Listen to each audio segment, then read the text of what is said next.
اعوذ باللہ من الشیطان الرجیم بسم اللہ الرحمن الرحیم۔ سب سے پہلے میں آپ تمام حضرات کا شکریہ ادا کرنا چاہتا ہوں۔ یہ میرے لیے بہت مسرت کا باعث ہے کہ آپ تشریف لائیں یہاں جوناگڑھ ہاؤس میں۔ میں تہ دل سے آپ کو ویلکم کرتا ہوں گا۔ خصوصاً اس موقع کے اوپر میں تمام میڈیا حضرات جو موجود ہیں، تمام چینلز ان کا بھی شکریہ ادا کرنا چاہتا ہوں کہ آپ نے ہمیں اس لائق سمجھا اور آپ نے ہمیں کچھ گفتگو کرنے کا موقع دیا۔ میں اس موقع پر سب سے پہلے یہاں سے شروع کروں گا کہ ہمارے لیے بہت خوشی کا باعث ہوا کہ پاکستان نے اپنا جو سٹانس تھا وہ دوبارہ سے ری ایٹریٹ کرا کہ جیسے جوناگڑھ کو پہلے اس کے اندر دکھایا جاتا تھا، جوناگڑھ کو اپنے نقشے کے اندر ایک وقت دکھایا جاتا تھا، پھر اس کے بعد یہ جوناگڑھ کو کہیں غائب ہو گیا پاکستان کے نقشے سے، اور اب دوبارہ سے یہ ہے کہ وہ جوناگڑھ کو ان نے دکھانا شروع کرا ہے گا۔ جیسے آپ کو پتہ ہے کہ آج یہ جو موقع ہے، جو دن ہے جس کے لیے ہم یہاں سب اکٹھا ہوئے ہیں، اس کا مقصد یہ ہے گا کہ ہم اس دن کی یاد کو تازہ کریں، اس دن پر ہم افسوس کریں کہ جس دن پاکستان نے جب الحاق کرا پاکستان کے ساتھ، تو ہندوستان نے اپنی 9 نومبر کو اپنے فوج کشی کری اور اپنے فوجیں بھیج کے اس نے جوناگڑھ کا جو قبضہ تھا with the might of his military power اس نے وہ ٹیک اوور کر لیا۔ تو ہم یہ سمجھتے ہیں کہ یہ ایک بہت اللیگل اقدام ہوا اور ہندوستان کے یہ نہیں کرنا چاہیے تھا۔ تو سب سے پہلے میں آپ کو کچھ ہسٹری آف دا اسٹیٹ بتانا چاہتا ہوں گا اور تھوڑی بہت ہسٹری میرے خاندان کی، مگر ہم پہلے ہمارے خاندان سے شروع کریں گے کہ ہم کون لوگ تھے، کس طرح آیا اور یہ ریاست جوناگڑھ کس طرح وجود میں آئی۔ جلدی سے چند الفاظ کے اندر میں یہ بتانا چاہتا ہوں کہ ہمارے جد امجد جو تھے وہ گئے تھے افغانستان سے ہندوستان، اور ہمایوں کے ساتھ گئے تھے وہاں، اور اس کے بعد شیر شاہ سوری کو ہٹایا اور ایک جنگ ہوئی لازم ہے، اور اس کو ہٹا کے پھر ہمایوں کو دوبارہ سے ان نے وہاں گدی پر بٹھایا۔ اس کے بعد ہمارے جد امجد جو تھے وہ مغل درباروں میں چلتے رہے اور الحمدللہ بڑی عزت پائی، اور تاریخ اس بات کی شہادت دیتی ہے کہ جتنی ان کی عزت ہوتی تھی درباروں میں اور سلطنت میں، اتنی عزت ہمارے خاندان کی کری جاتی تھی۔ تو اس کے بعد پھر آپ کو پتہ ہے گا کہ پھر یہ سلسلہ چلتا رہا۔ پھر جب مغل کمزور ہوئے تو 1735 میں پروکلیمیشن ہوا، جو جاگیریں انہیں ملا کرتی تھی، تو جو سب سے پہلے نواب تھے ان نے یہ سوچا کہ کیوں نہ ہم اپنی ریاست جو ہماری جاگیر ہے اسے ایک ریاست کا درجہ دے دیا جائے۔ تو 1735 میں ریاست جوناگڑھ جو تھی وہ اس کا پروکلیمیشن ہوا اور انڈیپینڈنٹ ساورن اسٹیٹ بنی۔ اس کے بعد پھر یہ ہوا کہ پھر انگریز آ گیا ہندوستان میں، ایسٹ انڈیا کمپنی آئی، اور اس کے بعد 1857 کا جو جسے غدر بھی کہتے ہیں گے، اور ہندوستان پاکستان ایک ہی تھا اس زمانے میں، تو یہاں کے لوگ کہتے تھے جنگ آزادی۔ تو اس کے بعد 1857 کے بعد یہ جو افیئرس تھے یہ ٹرانسفر ہوئے from the East India Company to the British imperial. تو اس کے بعد وکٹوریہ تھی، وہ ملکہ ہندوستان بھی بن گئی۔ اس کے بعد ہماری ٹریٹیز ہوئیں ان کے ساتھ، تو ان نے کوئی ریاست کے اندر دخل نہیں دیا، اور ریاست اسی طرح انڈر دا ساورن رولر کے تحت وہ چلتی رہیں۔ اس کے بعد یہ ہوا کہ جب 1947 کا واقعہ ہوا تو ہمارے دادا حضور نے یہ سوچا کہ یہ بہتر ہوگا کہ ہم اگر جو ہماری ریاست ہے اسے پاکستان کے ساتھ الحاق کرا جائے، تو وہ الحاق ہوا۔ 1947 کو. یہ میں آپ کو بتاتا چلوں کہ جوناگڑھ ایک بڑی خوشحال ریاست تھی جس کا رقبہ جو تھا تقریباً 4000 اسکوائر میل پر تھا اور 100 مائل ہمارا سمندری ساحل لگتا تھا جو بحر عرب پر ہے, اور اس کے اوپر کئی بندرگاہیں تھیں جس میں جو ویراول ہے وہ آج بھی انڈیا کا سب سے پرنسپل پورٹ ہے اینڈ سرونگ پورٹ, جو کہ ملینز آف ڈالرز جو ہے وہ بلینز آف ڈالرز جو ہے ریونیوز دے رہا ہے ہندوستان کو. ریاست جوناگڑھ ایک ایسی ریاست تھی کہ جہاں ایجوکیشن بالکل فری تھا, right from the primary to the highest levels. جہاں اگر جو ہم ہیلتھ کیئر کی بات کرتے ہیں تو ہاسپٹلائزیشنز ایکسپریس رسپانسبلٹی تھی اسٹیٹ گورنمنٹ کی, اور ریاست میں لنگر چلا کرتے تھے تو کوئی شخص ریاست کے اندر بھوکا نہیں سوتا تھا. یعنی ایک ٹوٹل ویلفیئر ریاست تھی جہاں لوگ بہت خوشحال تھے اور بہت خوش تھے. آپ اسے کہہ سکتے ہیں کہ یہ ایک پارلیمنٹری مونارکی کا سسٹم تھا جہاں کے لوگ خود کہتے تھے کہ عوام فیصلے کرتی تھی نواب صاحب کے ساتھ اور کہتے تھے کہ ہمیں اس طرح چاہیے, اس طرح چاہیے, ریاست اس طرح چلنی چاہیے.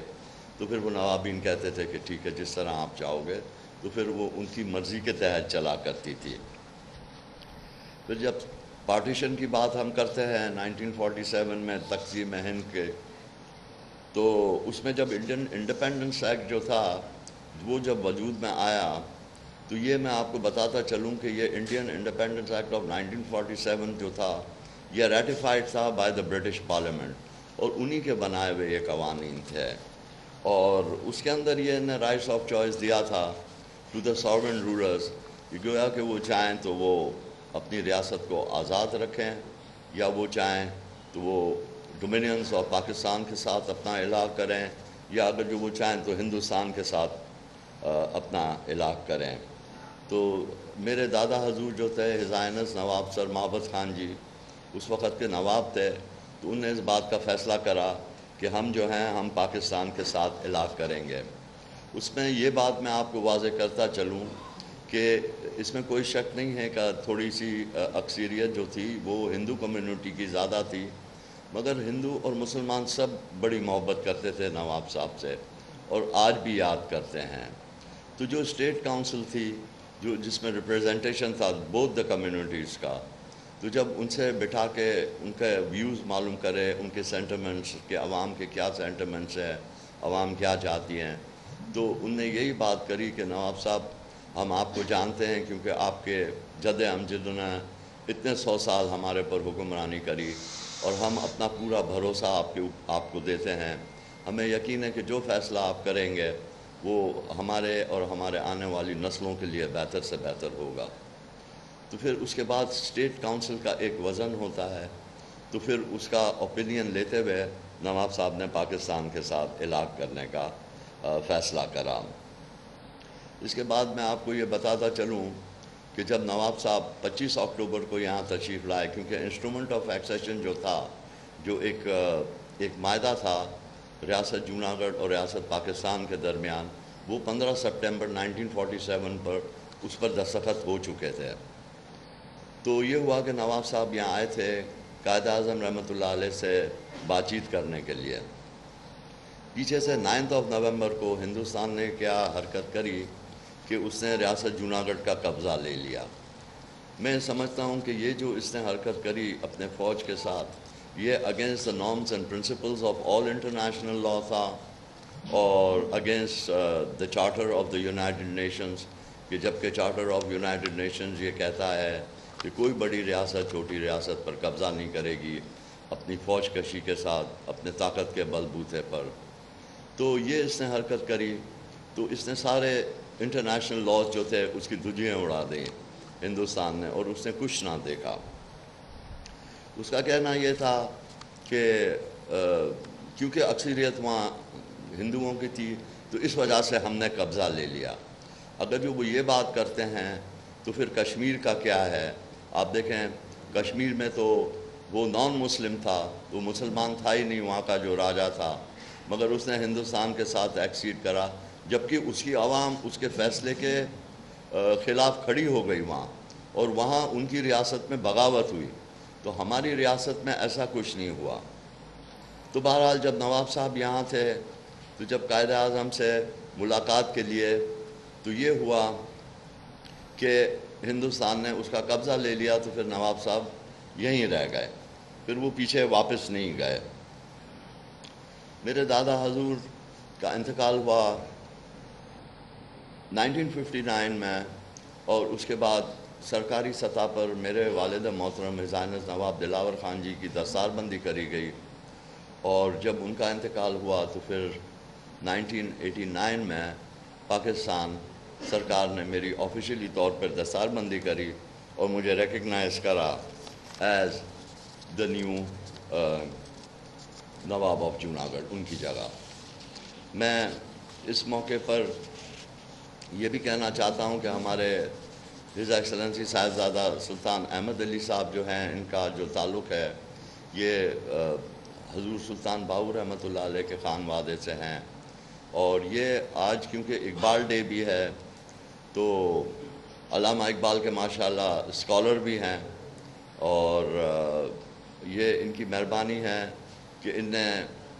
قبول فرمایا اور یہ ایکسیپٹ کرا کہ ٹھیک ہے ہم کیونکہ ہم آپ کا جو ہیں ساتھ دیں گے جوناگڑھ کے مسئلے پر، کیونکہ وہ پہلے سے دیتے چلے آ رہے تھے اور انہوں نے میرا بہت ساتھ دیا، کئی سالوں سے ہم لوگ ساتھ ہیں، اور ان کی وجہ سے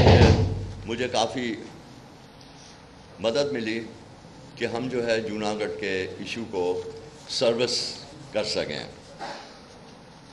میں اس موقع پر یہی کہنا چاہوں گا کہ میں امید رکھتا ہوں گا کہ گورنمنٹ آف پاکستان نے جس طرح ہمارا سپورٹ کرا ہے ماضی میں، انشاءاللہ مستقبل میں بھی ہمارا سپورٹ وہ کرتے رہیں گے۔ اور یہ دیکھیں، میں آپ کو بتانا چاہتا ہوں کہ جوناگڑھ جو ہے یہ ایک بہت ایک بڑا زبردست ایشو ہے، ایک بہت بڑا ایشو ہے، کیونکہ اگر جو آپ دیکھیں تو یہ افیکٹ کرتا ہے کشمیر کو بھی، کیونکہ یہ بالکل کشمیر کا جو وہ ہے سینیریو جو ہے اس سے برعکس ہے۔ تو اگر جو ہندوستان یہ کہتا ہے کہ اکثریت ہندوؤں کی تھی تو وہاں کشمیر میں اکثریت مسلمانوں کی ہے، اور اگر جو وہ یہ بات کرتے ہیں گے تو ایسی کئی ریاستیں تھیں جہاں 562 ریاستیں تھیں تقسیم ہند سے پہلے، وہاں کئی ریاستیں تھیں ایسی کہ جن کا راجہ مہاراجہ نان مسلم تھا، مسلمان نہیں تھا، مگر اکثریت وہاں جو تھی وہ مسلمانوں کی تھی۔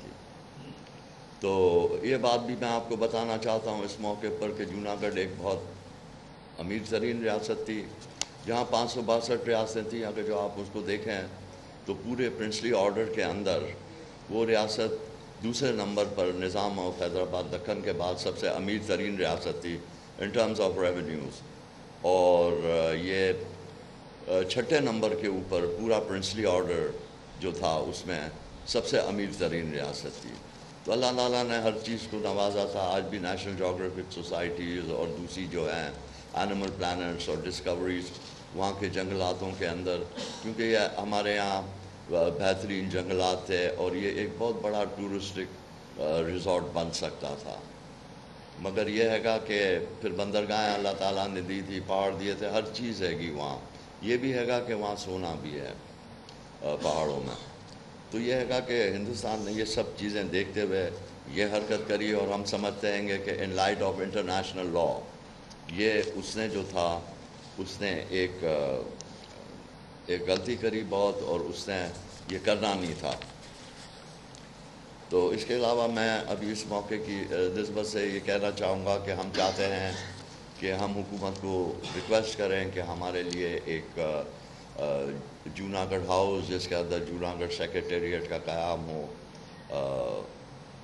ایسی کوئی چیز وہاں اسلام آباد میں ہونی چاہیے، کیونکہ جب ہم لوگ آئے تو اس وقت پائے تک جو تھا وہ کراچی تھا، اور اس کے بعد جب یہ شفٹ ہوا تو اب ہمارے لیے بہت سے معاملات جو ہیں حکومت کے ساتھ جو چلتے ہیں، کیونکہ ہمارا تو مرکزی حکومت کا ہے معاملہ، تو اس کے لیے ہمارے لیے بڑی دشواری ہوتی ہے۔ تو ہم حکومت کو یہی ریکویسٹ کریں گے کہ حکومت جو ہے ہمارے لیے اس کے بارے میں سوچے اور میں آپ کو یہ بھی بتانا چاہتا ہوں گا کہ ہم جو ہیں انشاءاللہ جوناگڑھ کا جو مسئلہ ہے اس کو پہلے ہم اس کی اویئرنیس لانا چاہ رہے ہیں in the public of Pakistan, in the people of Pakistan. اور جب ہم سمجھیں گے کہ اب یہ صحیح ہے کیونکہ یہ بنیاد ہے ہماری، یہ ہمارا گھر ہے، یہاں ہمارا ایشو مضبوط ہونا چاہیے، تو پھر انشاءاللہ ہم اس کو لے کے انٹرنیشنل گراؤنڈز میں جائیں گے، انٹرنیشنل کمیونٹیز کو ہم اپروچ کریں گے اور انٹرنیشنل ارینا میں ہم لوگ جائیں گے. آج پاکستان کے اندر تقریباً 20 لاکھ آدمی کے قریب ہے جس کا تعلق جوناگڑھ سے ہے، اور جوناگڑھ کے جو مضافاتی علاقے تھے ان سے، کیونکہ نواب آف جوناگڑھ جو تھے وہ پریمیئر چیف آف کاٹھیاواڑ تھے، تو سب سے بڑے تھے. یہ میں آپ کو بتاؤں کہ تقریباً 200 کے قریب یا 250 جو ریاستیں تھیں وہ تو وہیں تھیں ہمارے علاقے میں.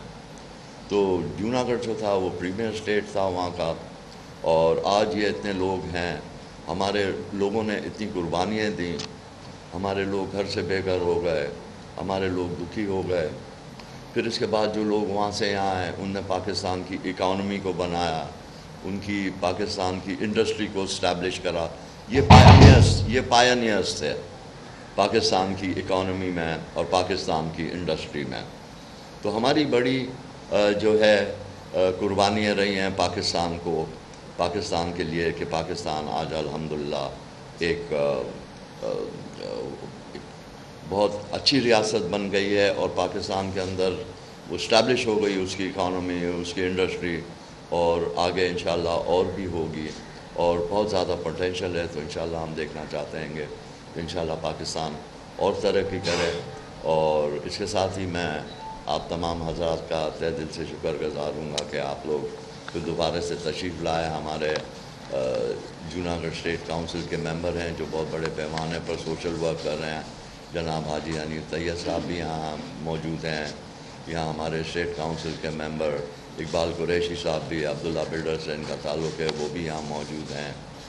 تو آپ لوگوں کا، سب لوگوں کا بہت بہت شکریہ.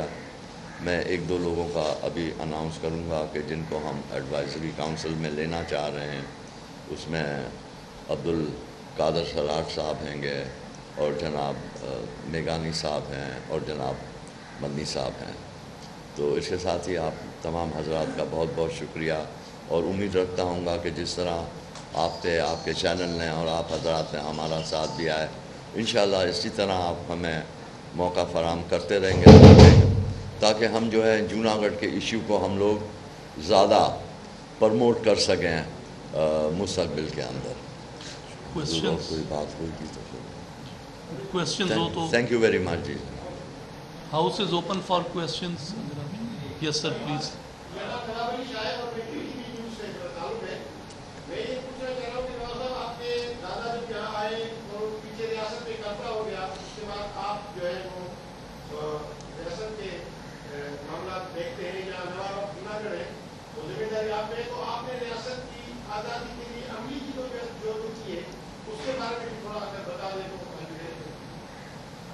دیکھیں، ویسے تو یہ ہے گا کہ اس میں تو کوئی شک نہیں ہے کہ ہمارے جو معاہدہ ہوا ہے پاکستان کے ساتھ، اس میں ہم نے 3 ایکسپریس سبجیکٹس پاکستان کو دیے تھے، نیملی ایکسٹرنل افیئرز، ڈیفینس اور کمیونیکیشن. مگر یہ ہے گا کہ ہماری بھی ایک ذمہ داری ہوتی ہے، کیونکہ as a sovereign of the state of Junagadh in light of international law, کہ نواب آف جوناگڑھ آج بھی جوناگڑھ کا نواب ہے. تو اس کے حوالے سے ہم اس ایشو کو لے کے چل رہے ہیں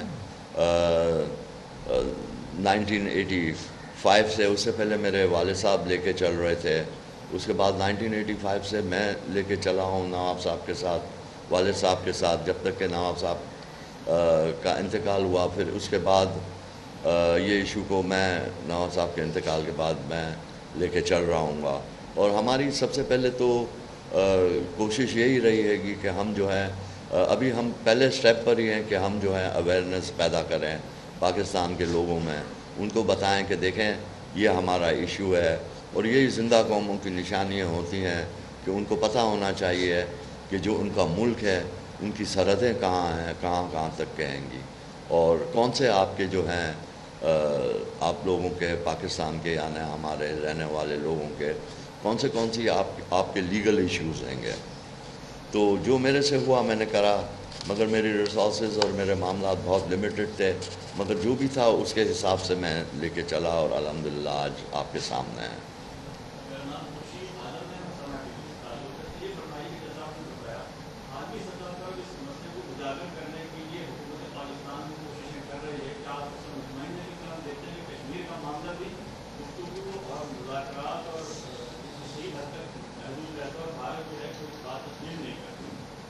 جی ہاں، اس میں تو کوئی شک نہیں ہے کہ دیکھیں آپ